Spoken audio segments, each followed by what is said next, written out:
What you're about to watch is fan-made, but don't let that stop you. Enjoy, and always support anything official.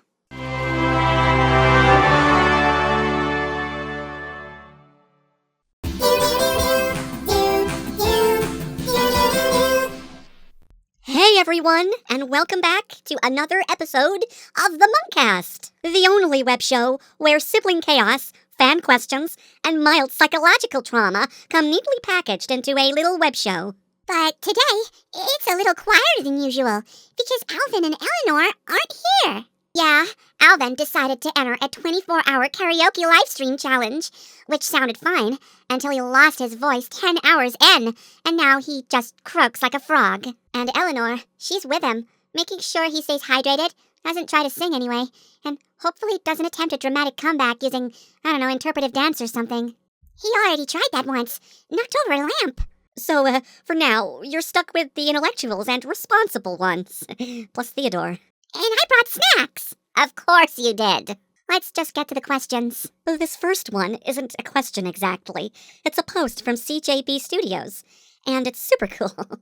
They've shared a fan drawing of Jeanette wiping off makeup with wet wipes. Very specific, done by Vanilla Wafer, 3000. Wait, that's me? Oh my gosh, that's so sweet. Well, it's got your big purple glasses. It totally looks like you. Aw, so you've been taking off your makeup like a responsible little beauty queen. That's the Jeanette brand. Cleanse before bed. Well, of course. You gotta treat your body right. And honestly, I love how cozy I look in this. The hoodie, the little smirk, it's adorable. And technically accurate. You told me that you do remove your makeup with a clockwork precision. I've seen the wipe routine. It's practically choreographed. Meanwhile, I remove my eyeliner like I'm fighting off a demon. Jeanette's method is way more civilized. Seriously though, thank you CJB and Vanilla Wafer 3000. I'm genuinely touched that you took the time to request and share that. Yeah, it's always awesome when fans send in art. We see you and we love it.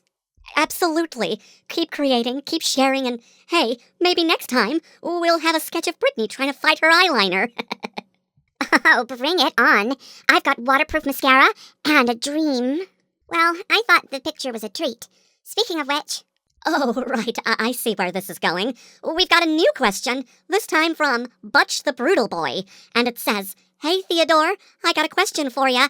When will you ever stop eating?" Stop eating? Why would I do that? I'm pretty sure Theo burns through snacks like a campfire in a wind tunnel. Well, he literally brought snacks into the studio today. I saw him put a granola bar in his microphone case. Well, I get snacky when I'm nervous. And also, when I'm happy, and bored, and awake. To be fair, Theodore has a remarkably high metabolism and an emotional attachment to snack time rituals. It's practically a coping mechanism wrapped in sugar. And marshmallows. The only time he ever stopped eating was when he accidentally ate all the snacks and had to wait for a delivery. Yeah, that was the quietest 15 minutes in recorded history. Okay, maybe one day I'll stop eating. Like, if I get full or fall asleep. That's the only time I remember stopping. Statistically, neither of those scenarios have a high success rate. But I do try to eat healthily. I had grapes with my cookies yesterday. That's not balanced, Theo. That's just sweet on sweet. But it's very you. So, in short, the answer is never. Theodore will not stop eating, and honestly, we wouldn't have it any other way. It's what makes him, him. Aw, thanks, Simon. Can we go on a snack break now? I'm hungry after all that. No, Theodore. All right, shifting gears a bit. We got a question from Katie Kushnerov, 3262. Brittany, why did you curtsy to the queen bee? Oh my gosh, I knew this would come up eventually. Wait, that was a real bee? Like, with wings and a crown? Okay, yes, it was a literal queen bee. And yes, I curtsied. But in my defense, I was trying to be respectful. She was royalty. Well, we've discussed this, and to be fair, Brittany was temporarily declared part of the hive's, inner circle due to a misunderstanding. And she was wearing a giant fuzzy bee outfit the whole time? With glitter wings? No, of course not. Look, I got caught up in the moment. There was a throne. Well, I think there was a throne. I wanted it, but she was insistent that she was the queen bee, not me. It felt like a diplomatic obligation at the time. But you did the full curtsy and everything, right? Yes.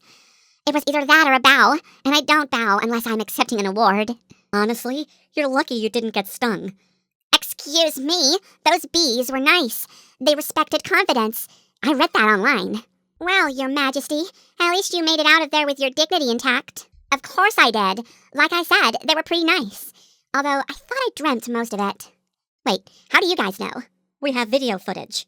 And we're never showing it. Moving on. Alright, well, this next one really made me smile. From Mona and Karari Bestie 2012 TMNT. That's quite a username. I'm sorry if I said it wrong. They say, I have a question for Janet? Jeanette. People do that all the time. You're okay. Do you want to act like you are, you and I are sister? I want to be sister with you because I like what you do in this series. Thank you. That is so, incredibly sweet. Yeah, that's the kind of message that makes your heart feel all warm and cozy inside. Honestly, it means so much that someone would want to feel like part of our family, especially with everything we've been through over the years. And if you've ever felt like you've connected to me through a story or a song, well, that means the world. It's pretty amazing how media can bring people together like that, across countries, backgrounds, and even totally different experiences. It's sort of sisterhood by resonance. Okay, Professor Simon. What he means is, it's awesome that people relate to us, especially to Jeanette, our favorite glasses-wearing genius. Thank you, Brittany. But honestly, if I had a new honorary sister, I'd make sure you felt right at home. We'd study together, talk about science, and maybe even bake cookies? Yes, bake cookies, drink cocoa, do face masks, read late into the night, and, I'd make sure you always knew that you were seen and appreciated. Also, Jeanette gives amazing advice. Just be ready. Sometimes it's very sciencey, and you need a thesaurus. I don't know, I quite like that. She once explained my emotional growth using a chemistry metaphor. Hey, it made sense. You were going through a combustion of external pressures and internal instability. See what I mean? But if you really do want to feel like sisters, you already are. Anyone who reaches out with that kind of kindness and openness, you're family. You're part of our world. And we love hearing from you. So, thank you for watching us, for listening, and for seeing me the way you do. You're always welcome with us. Sister hugs from across the screen. All right, that's a wonderful way of putting it. Well, this next question is from Nash Walker, and it's directed at both Alvin and Brittany. Would you like to read it out, Jeanette? Sure, Alvin's not here, so I guess Brittany's gonna have to go and take this one, right? Yes, woe is me. In the whole Sucktoad situation, I noticed Derek got off scot-free, even though he was supposed to be responsible for the toad getting stuck on your face. And, all the chaos that followed. Sorry, I was scratching my face. Why wasn't he the one stuck taking care of the toad? Did he not get punished at all? Finally! Someone else who sees the injustice. I mean, I was the one with the toad suctioned onto my face, and Derek just walked away whistling. Wait, what exactly happened? We were at space camp during all of this. Consider yourself lucky. So, there we were at this animal preserve, minding our own business, when Derek decides to be funny and shove Alvin into a display case. Oh my. From what I've read, sucktoads are endangered. They latch on to things that they come in contact with for safety. Trying to remove it too quickly or without specialist care could seriously harm it. Which meant that I had to walk around with that thing on my face for days. And who got the responsibility of keeping it alive? Alvin, not Derek, the actual culprit. But, to be fair, I didn't really help out that much. I tried to wear pink and eat cookies, and I regret it, but at least it survived, right? Well, that does seem very unfair. Derek should have been held accountable.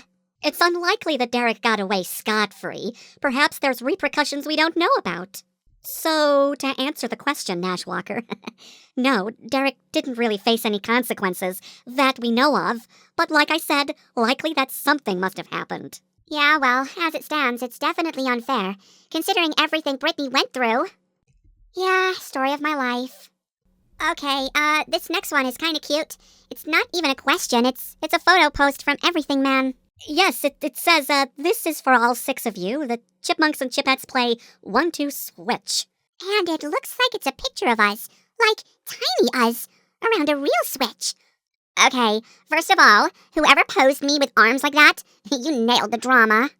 I'm pretty sure they're preset like that, but my glasses are even in the right shade of purple. I feel seen. I'll admit, I haven't played 1-2 switch before, but it looks, curious. Seems like one of those party games that thrives on, awkward moments and competitive yelling. Do you remember when we all played Mario Kart and Alvin threw his Joy-Con across the room just because Jeanette lapped him? What can I say? I break on corners.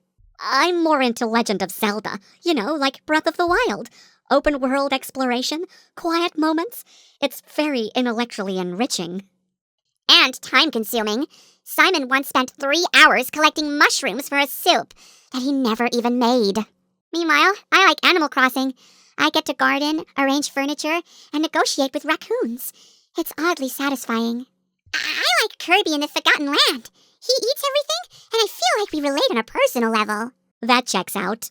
I'm more of a Just Dance girl. Flashy moves, upbeat music, plus it's a workout, and I don't even have to pretend it's about strategy. Now I kinda want to try 1-2 switch. For real? It's meant for small groups, right? It focuses on motion control and reflexes. I've just looked it up on my phone. Challenges like cow milking, sword fighting, and plate spinning. Interesting. Wait, cow milking? We're skipping that one.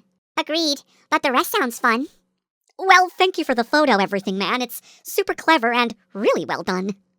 I want to be tiny now. Theodore, you already are tiny.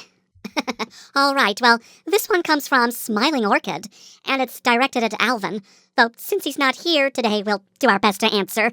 It says, Hi Chipmunks and Chipettes, it's me, Adrian. I have a question. Why did Alvin come back to American Idol? Oh, I know what they're talking about. Now it's during that whole road chip situation. Yes. That was when they were racing across the country with Theodore and Simon, trying to stop Dave from proposing. Because we thought it meant Dave wouldn't love us anymore. But it turned out we were wrong. But Alvin didn't know that yet, and somewhere along the journey, he realized he had to make things right. Not just with Dave, but with everyone. Yeah, which is why he showed up at American Idol. Kinda broke in, really, and we were the judges at the time. It was an amazing opportunity. But Alvin was there not to compete, but to try and find us. Yeah, he wanted to ask us to write him a song, or at least help. Not just any song, but one that could show Dave how much they truly loved him. And say sorry that we messed everything up. And Alvin knew the only ones who could help us make a song was you girls. Yeah, he was sincere, nervous too. I could tell from the way he asked. It wasn't his usual dramatic, I've got a plan kind of thing. He was real. Yeah, he just looked at us and said something like, I can't remember fully, like, girls, I need your help. I need to make it right with Dave. I messed up. And for once, no showboating. Just Alvin being Alvin underneath it all. And the song turned out beautiful, and Dave heard it, and he knew. It's funny. Alvin gets himself into a lot of messes, but when it really matters, he shows up. And that's why we were always going to say yes. 'Cause it's for Dave. And because for once, Alvin was being sincere, and not just acting for himself. Though if he ever crashes another audition, like wearing sunglasses and dancing like a fool, I will deny involvement. Thanks for the great question, Adrian. That moment meant a lot to us, and it's nice to revisit it. But with that, it brings us to the end of the show, and we're wrapping up a little early, but, we are very happy to just be here with you guys and answer all of your questions. Already? I was just getting comfy. You say that every time, Theo. But yes, believe it or not, that's the end. Yeah, this one had such a fun mix. Fan art, Switch games, Sucktoads, and unexpected sisterhoods.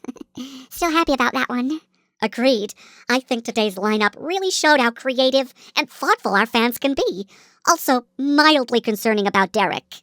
Oh, I never asked. Is your face okay now? From that toad thing? Yeah, the toad left no lasting damage. I did think it would have sucked my eyeball out, but it didn't really do anything like that. But the emotional trauma of being sprayed with mist every 5 minutes, dirt mist, and sticking my face in a bowl of mud, that lingers. You handled it with grace, Britt. Honestly, I'd have cried. I know, I'm a warrior.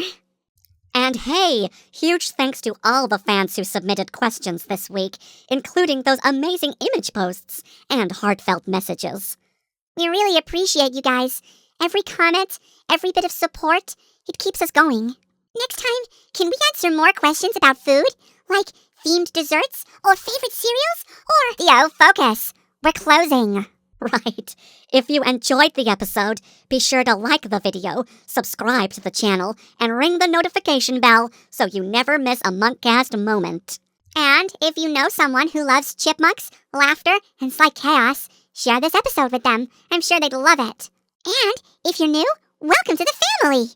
Thanks for tuning in, thanks for hanging out, and as always, keep on munkin'.